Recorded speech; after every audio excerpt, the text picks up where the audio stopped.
This is a procedural video for the 2020 Specialized Enduro Flip Chip. If you have the previous generation Enduro, check the description below for a link to that specific video. With the busy season at my bike shop winding down, I will be able to put content out more often. Check back soon for new videos including upcoming builds of a 2020 Specialized Demo and a 2020 Specialized Enduro. Required tools for this procedure are a 6mm hex key, 6mm hex bit, an optional drive extension, and a torque wrench. To begin, place the bike in a repair stand. Shift to the smallest cog and remove the rear wheel.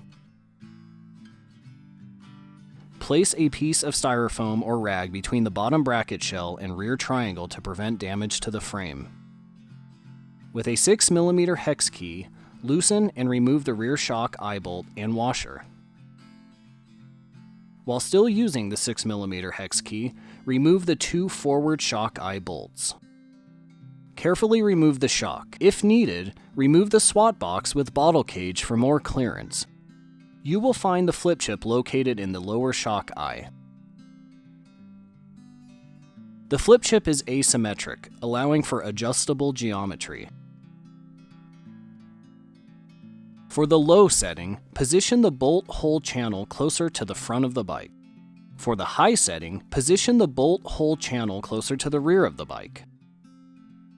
Once the high or low position is selected, place both corresponding sides of the flip chip into the lower shock eye.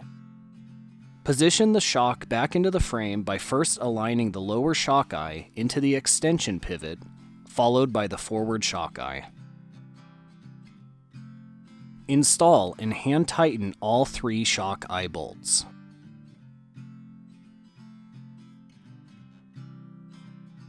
With a 6mm hex bit and torque wrench, torque all three shock eye bolts to 18 Nm. Given the limited amount of space above the lower shock eye bolt, we found it easier to attach the 6mm hex bit to a drive extension. Note that this is not a necessary step to this procedure. Once the shock has been installed and torqued, reinstall the rear wheel.